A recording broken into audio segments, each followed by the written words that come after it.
படியில் முடிஞ்ச காவியந்தான்.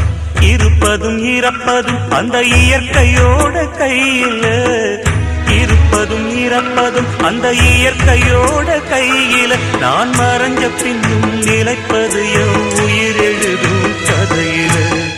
சந்திரனே சூரியனே நட்சத்திர நாயகனே, சந்திரனே சூரியனே நட்சத்திர நாயகனே.